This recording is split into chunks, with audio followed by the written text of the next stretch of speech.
thank you. So this is hard. Choosing a topic is really hard. I've been sitting through Chief Grant rounds now for almost 8 years. And in that time, I've heard some really memorable and well-crafted talks. About halfway through my 3rd year, I started to think about what I would use my time at the podium to talk about. I've come up with topic after topic, and actually presentation after presentation. I think I have 3. And over the years, selecting the right one has been extremely hard.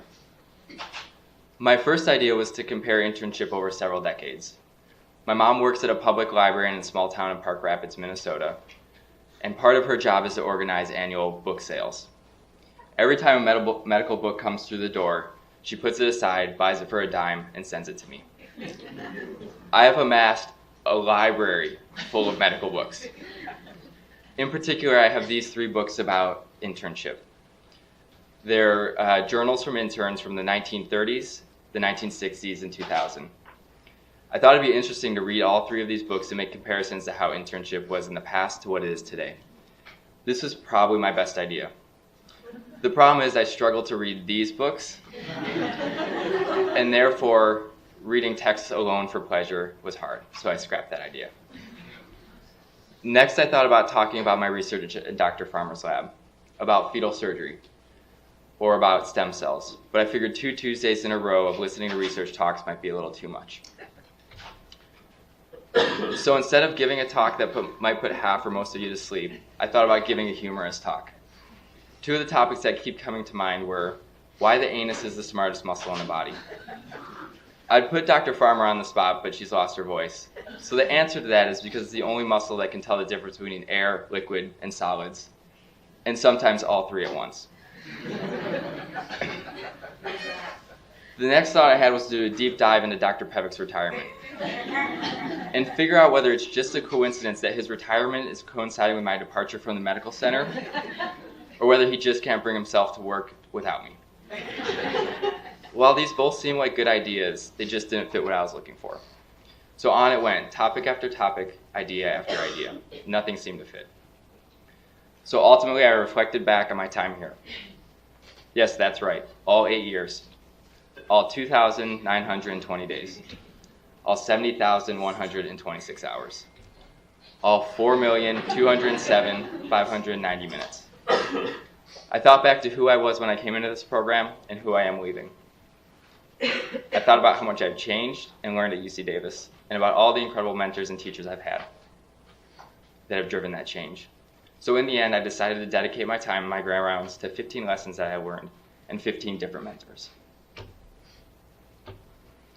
Before I talk about those lessons, however, I want to spend some time talking about surgical mentorship and training in general, how the mentorship model was originated, the problems with surgical mentorship today, how mentorship has to evolve for millennials, and the state of the surgical mentorship at UC Davis today. The idea of mentorship originated in Greek mythology. In Homer's Odyssey, the main hero, Odysseus, went to fight in the Trojan War. Upon leaving, he left his wise and old friend, Mentor, in charge of his son, Telemachus. Mentor became a teacher, coach, counselor, and protector of Telemachus, and built a relationship of affection and trust. The first recorded modern usage of the term mentor can be traced to 1699 in a French book entitled, in translation, The Adventures of Telemachus. Since then, the word mentor has been adopted into the English language as a term meaning someone who imparts wisdom to and shares knowledge with a less experienced colleague. More than a century ago, William Halsted developed an idea to formalize training of general surgery residents. A large part of his proposed training paradigm relied on mentors. And in 1904, he stated, "We need a system, and we will surely have it, which will produce not only surgeons, but surgeons of the highest type, who will stimulate the finest youths of the country to study surgery and devote their energies and their lives to raising the standard of surgical science." After Halsted became the first chief of surgery at Johns Hopkins in 1889, he turned his idea of formalizing training into a reality and started the first surgical residency training program in the United States. Halsted's principles were that residents must have intense and repetitive opportunities to take care of surgical patients under the direct supervision of skilled surgical leaders or mentors. The resident must acquire understanding of scientific basis of surgical disease, and the resident must acquire skills in patient management and technical operations of increasing complexity with graded enhanced responsibility and independence. All principles would still hold true today. These principles rely heavily on mentors to guide residents both in and out of the operating room. As a quick aside before I move on, I just want to note that Halstead's original training program consisted of an internship of an undefined length, followed by 6 years as an assistant surgeon, followed by 2 years as a house surgeon. So in the end, my 8 years here is a little bit better than training under Halstead. This mentorship structure that Halstead developed over a century ago became the cornerstone of surgical education. It has evolved beyond surgical role modeling to a mutual relationship in which an individual draws on past experiences to promote the personal or professional growth of another. Mentorship in surgery has been shown to increase career satisfaction, perceived academic success, networking, stress management, academic productivity, and work-family balance. Specifically for trainees, positive mentorship has been shown to decrease the rates of attrition. However, things have changed, and Halstead's model has not. Halstead's model did not account for work hours, changes in surgical and non-surgical management of diseases, the decreased operative volume and the decreased time that trainees spend in the hospital and operating room. These changes have decreased the amount we spend in direct contact with our mentors. Furthermore, changes in administrative and medical legal accountability has shifted greater responsibility to our attendings for documentation. This documentation has again taken away from contact time from teaching rounds and direct mentorship. These stressors have affected the mentor-mentee relationship in surgery. In addition to changes in surgical work hours and administrative responsibilities, surgical trainees have changed. The generational diversity, values, shared perspectives, and expectations of today's mentees, or the millennials, are different from our mentors. These differences have caught attention and concern of our older generations, and in particular in medicine, where training, advancement, and mentorship are steeped in tradition and where change often comes slowly. These differences between the house staff of yesteryear and those of today are staggering. Although I'd argue that our interns look more relaxed and diverse than the all-white male class of 1964 and 1965, which I think is a good thing. This generational change has raised questions as to whether the mentorship styles used in the Halstedian era directly apply to residents today. However, to answer this question, today's mentors need to first understand millennials. So disclaimer number one, while I do not officially identify as a millennial, based on the vast majority of research firms, a millennial is someone who was born between 1980 and 2000. So in fact, I'm a millennial. So why are millennials so different than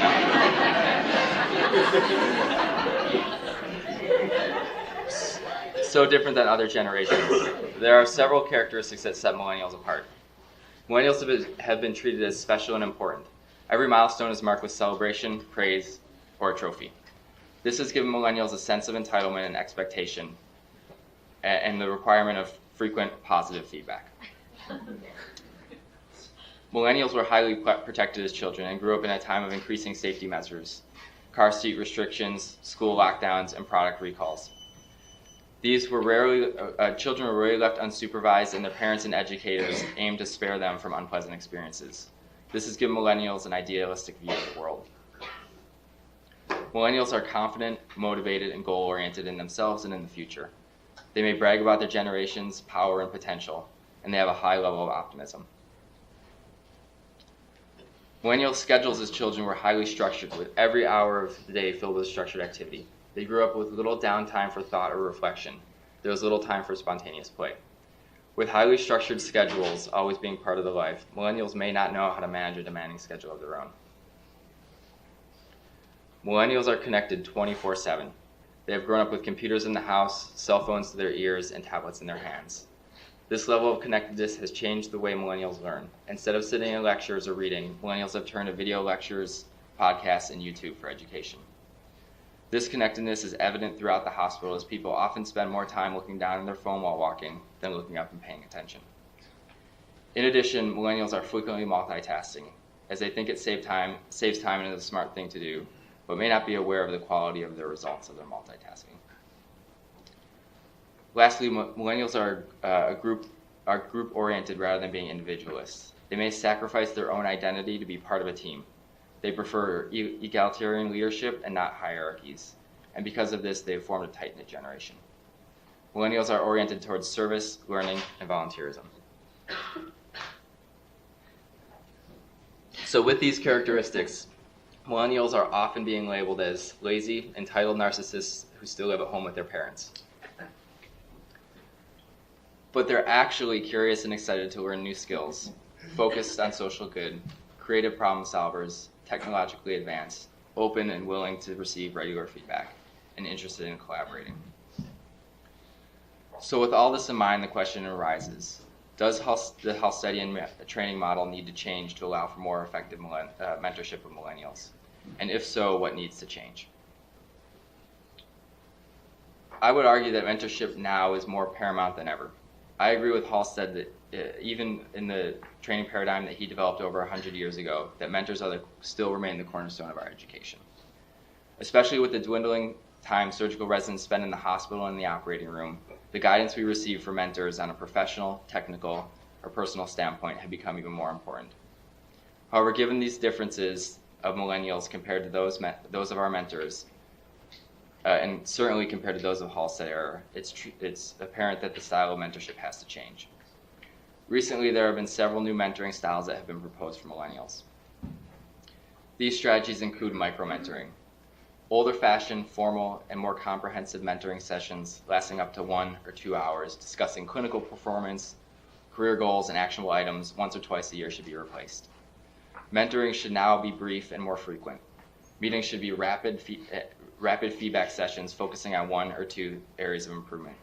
These brief meetings may provide quick answers to potential roadblocks the resident is experiencing. Another strategy that can be used in mentoring of millennials is reverse mentoring. Since millennials favor flat leadership over hierarchy, reverse mentoring, where the mentee also mentors the mentor, can help break down hierarchical communication structures that are common in medicine. This should make millennials more receptive to mentorship and guidance from senior faculty. Since millennials are technologically advanced, this reverse mentorship could pertain to how to utilize social media platforms to disseminate research or engage the public in healthcare prevention. This would make the millennial mentee feel more connected and invested in the mentorship relationship. Mentorship teams have also been shown to be effective. This relies on core values of teamwork. This relies on the core value of teamwork that's supported by millennials. Mentorship teams are therefore a good alternative to historic solo mentorship programs. Collaborative mentorship in teams provides diverse perspectives and helps mitigate against the isolation and competition that often permeates academics. These teams capitalize on strength of a variety of several different mentors, as well as support the cultural diversity of the group. Peer mentoring is one last strategy that can be used effectively while mentoring millennials. Instead of pairing junior trainees with senior faculty, junior residents should be paired with senior residents where there is little to no power gap. Millennial mentees will feel less threatened by this structure and should be more open to mentorship. These relationships should be focused on professional development through peer support. So while mentorship styles need to change, there is debate about whether mentorship should be forced or not. A lot of recent surgical literature published looks at forced mentorship programs. They look at how best to pair a mentor and how to organize meetings between mentors and mentees. While these programs do encourage a mentorship relationship, if there's not a good personality match or shared expectations between the mentor and the mentee, the program can backfire and lead to a negative mentorship experience. Because of this, I would argue that more organic mentor-mentee relationships are key. One that forms when a mentor matches with a mentee on a personality basis, and when there's known similar interests. So looking at all of that, how are we doing at UC Davis? At UC Davis, we have 3 forced mentorship programs. Interns are currently assigned a mentor when they start, and they're encouraged to meet with their mentor throughout the year. The success of this program is variable based on the personality match and how often the mentor and mentee meet. Interns are also paired with a senior resident, a peer mentoring model, when they start the program. There's no formal meeting schedule, but we're encouraged to meet with our interns and encourage them as much as possible. Lastly, if you're unlucky enough to perform under the 30th percentile on the AB site, you're assigned an academic mentor and supposed to meet every 2 to 4 weeks focusing on strategies on how to improve your AB site score. I think one of the biggest strengths of our program is its size and the number of training sites that we're exposed to. This gives us many faculty members to come across and to develop mentors. These faculty members are often approachable and happy to be invested when asked. This is how I ended up with so many mentors. The people that I consider my mentors may not be people that I meet with regularly. They're people that I've gained experience and advice from in the hallways, in the cafeteria, over the scrub sink, and in the clinic. These are individuals who have changed my life at UC Davis and have helped shape the young surgeon that I am. Disclaimer number 2. As I look out in the audience, I'm surrounded by mentors and teachers. While I only talk about 15 mentors, I want to point out that each and every attending at UC Davis has an impact on my training and my development as a surgeon, researcher, and person. And for that, I want to say thank you. So part 2. 15 mentors, 15 lessons. Dr. Farmer, probably my biggest mentor of all. It was hard to pick a topic to talk about, but one of her favorite sayings is, "You don't know what you don't know." After 4 years in college, 4 years in medical school, and almost 8 years in residency, I am reminded of this on a daily basis. There is still a lot I don't know. Medicine and surgery are complex, and I still have a lot to learn. This is compounded by the fact that medicine is always changing, and there's always going to be more for me to know. Acknowledging this fact has made me a better doctor, but also acknowledging it has made me a safer doctor. It's okay to say I don't know to your patients, followed by I'll work to find the right answer. As I leave UC Davis, I promise to continue to learn and make the piece of the you don't know what you don't know pie smaller. Dr. Anderson. There have been multiple times throughout my training when I've been on call late at night or in a difficult case with another attending. 11 p.m., Dr. Anderson's not on call, but in he waltzes, claiming, "I just want to see what's going on." It's almost like he looks up into the night sky and sees a surgical version of the bat light, and he notices someone is in the OR and could use his help or advice. And while he doesn't drive a Batmobile, he drives a smart car to the hospital so much that my kids actually recognize his car and tell me that Dr. Anderson was going to the hospital again today. Early on, what I learned from this is that early on, you just need to show up in the operating room. There's so much you can learn. There's so much you can learn by doing and just watching.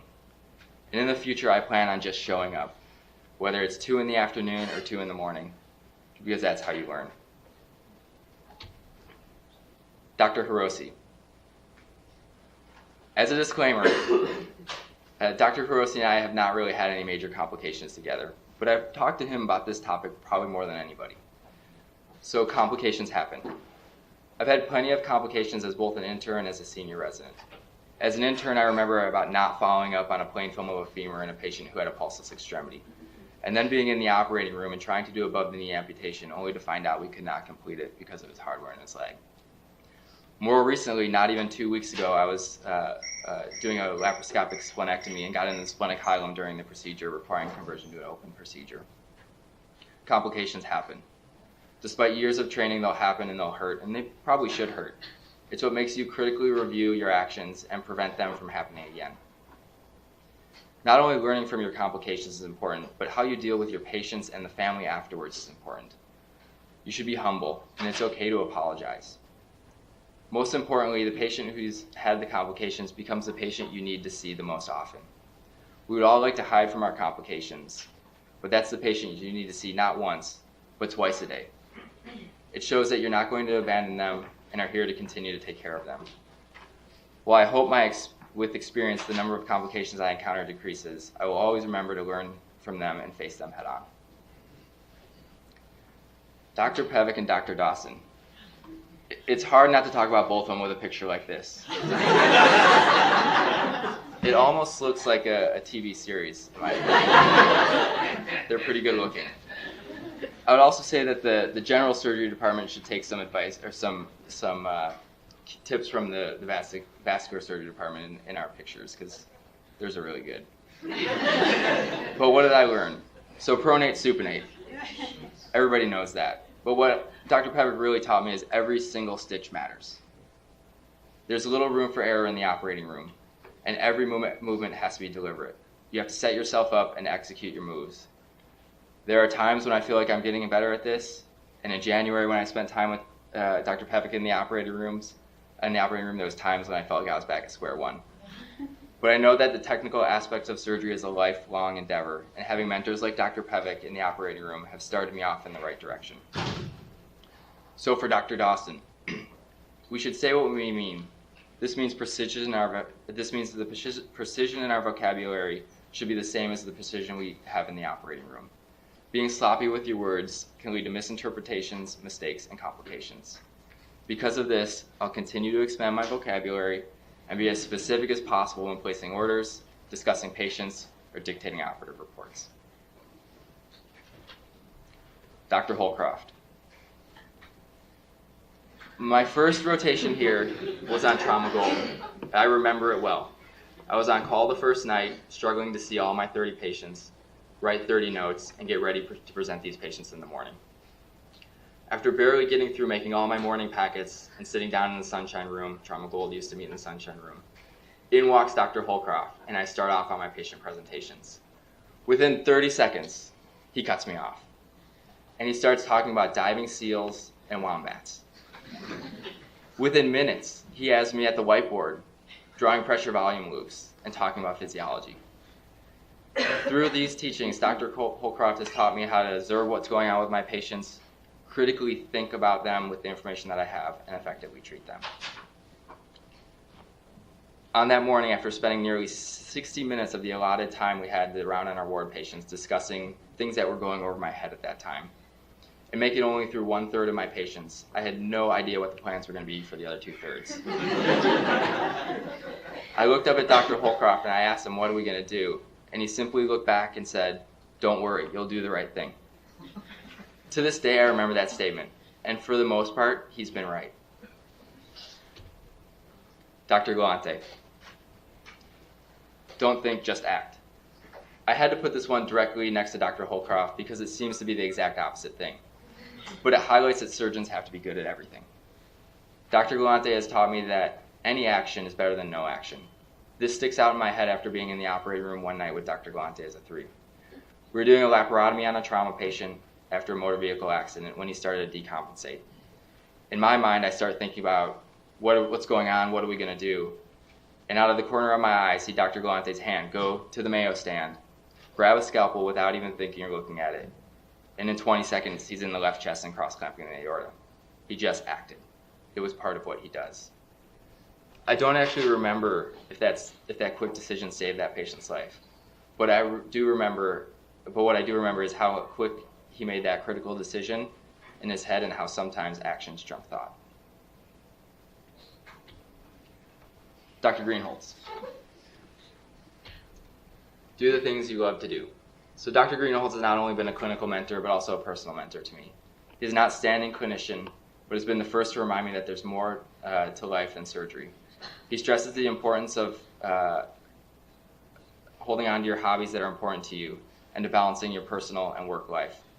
For him, whether it was climbing Mount Everest, hitting the backcountry with his dogs, coaching his llamas to blue ribbons in the state fair, or running some crazy race every other weekend, he truly lives his life outside the hospital to the fullest.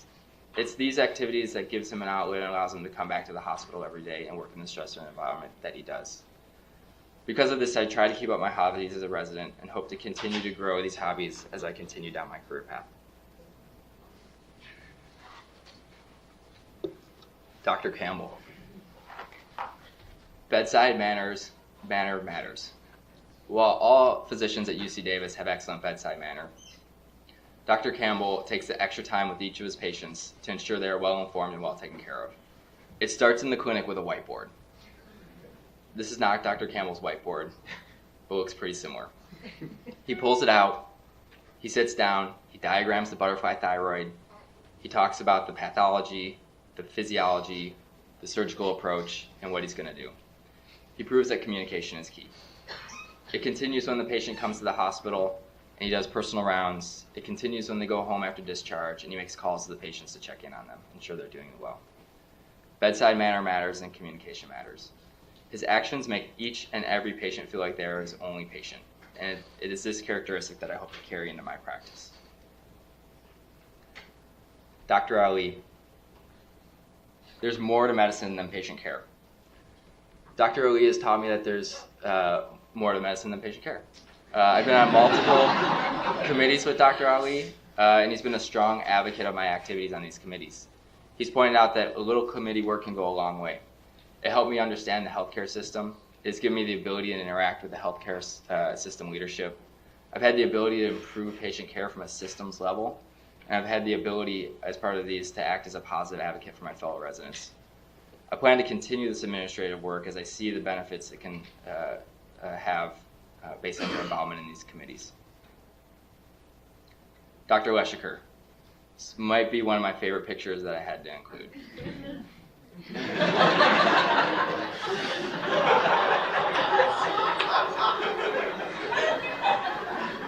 If you've never seen Zoolander, you should watch it, because that's pretty close to what Will Ferrell looks like. From Dr. Leshiker, I learned you can do this. We can do this. I've had the privilege of sharing residency with some of my now attendings. I watched Dr. Leshiker as a 2 in the ICU when I was an intern, and I learned from him then. But it wasn't what I really learned from him until he came back as a trauma attending from fellowship. I scrubbed one of Dr. Leshiker's first trauma X-labs at UCD, a duodenal injury from a gunshot wound.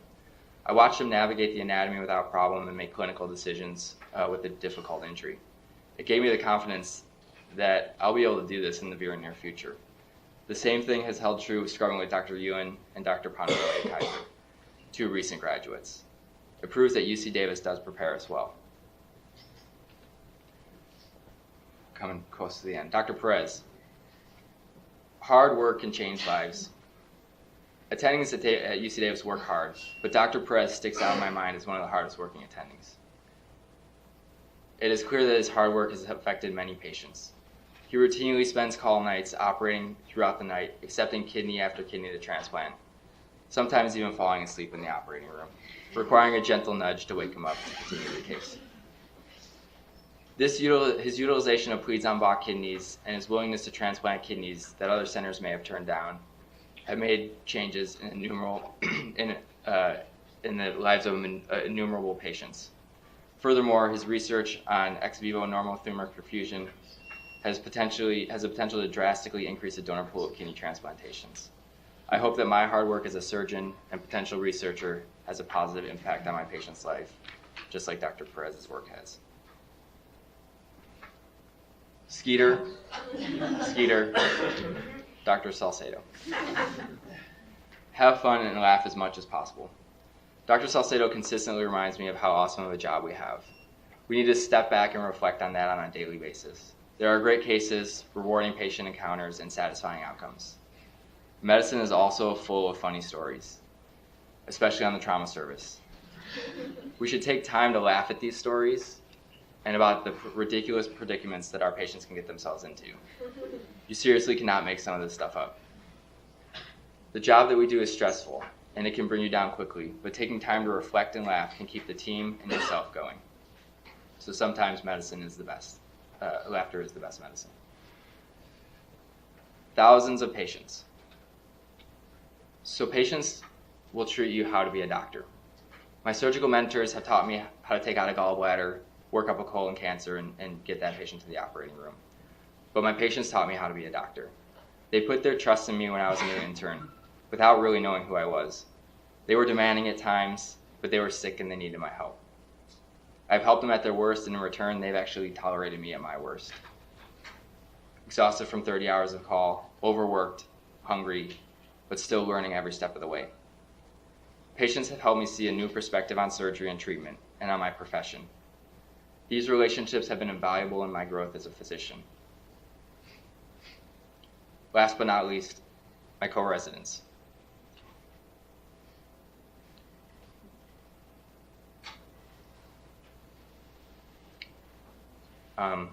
Residency is hard.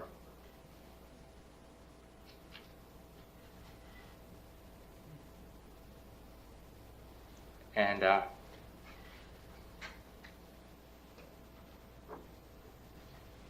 sorry, there are days you want to quit. But it's my connection with my co-residents that kept me going and actually made residency enjoyable.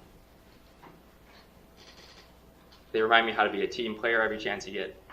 You should always call them before leaving, post-call, and ask what you can do.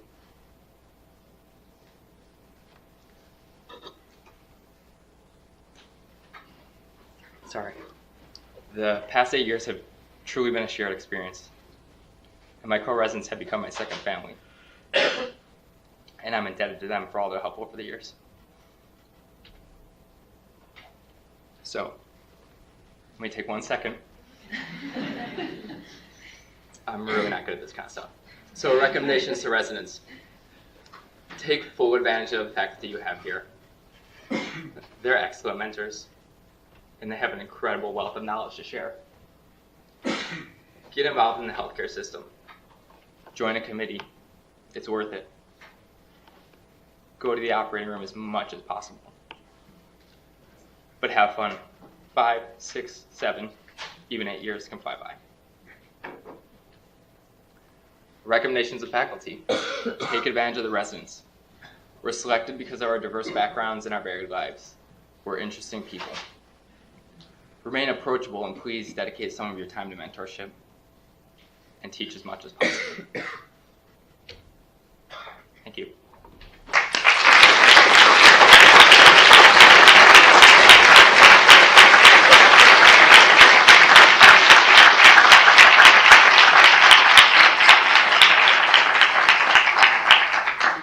Gentlemen, a very huggy chair.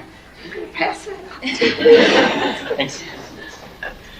Especially since I know you have little ones at home. That's right. So, in a few minutes, you willing to take some questions? Whatever. All right, you guys. Very powerful comments. I think really it makes the whole experience the most. Why our attendees are academic faculty is because it's that relationship with you all, with residents is really why everybody's here. It's why you make this, really the fundamental reason why we make this decision to do academic medicine. There are other things on the side, but the fundamental reason are the residents. We love our medical students. The fundamental reason, the residents. Dr. Ellie. Yeah, very nice. We will miss you. I never thought this day would come. Me neither.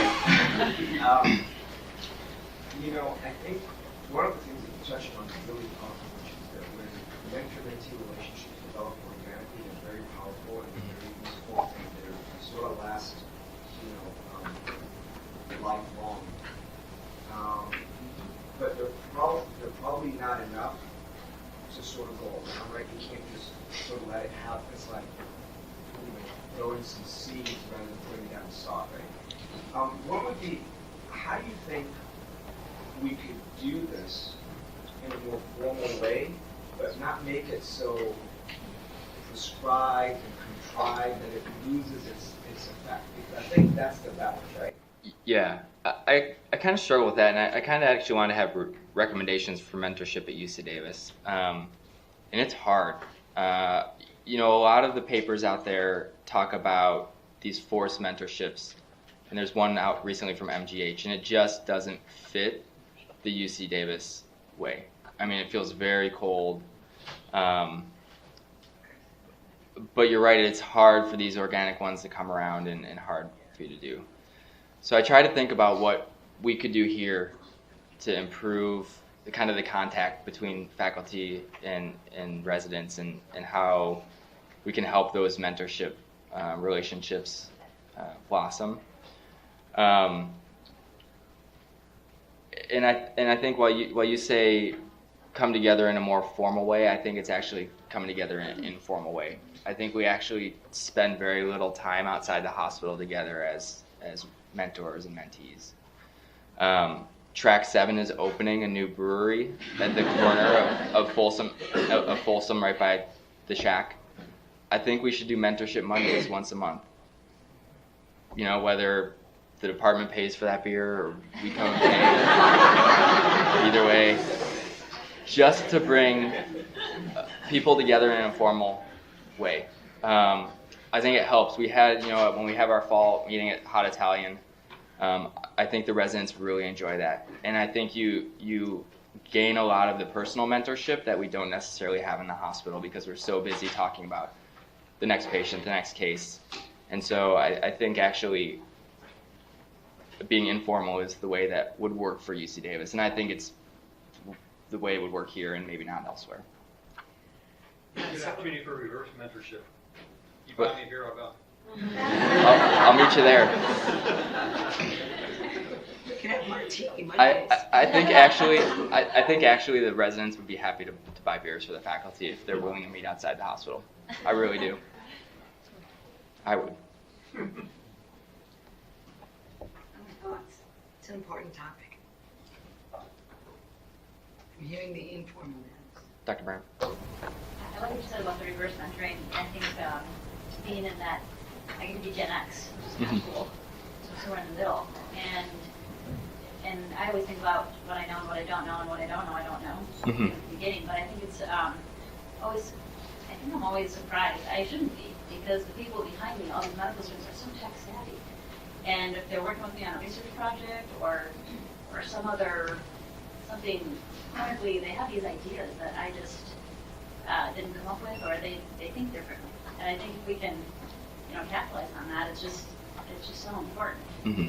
And I think they can really help you, or help each other. And it's a very collaboration, right. Because I have them, can you do this or can you do that? And it's something with as simple as, this reference manager that I don't use. I have one. Mm-hmm. Okay? Right. Learn another one is just, I think it's really annoying. And within like 30 minutes, that person downloaded the app, had it all sorted out, and it's just like amazing. Right. So there's a lot to do. Ben, thank you very much. Thank we you. look forward to having you stay part of the family on your next step of the adventure. All right. Thank you. All right.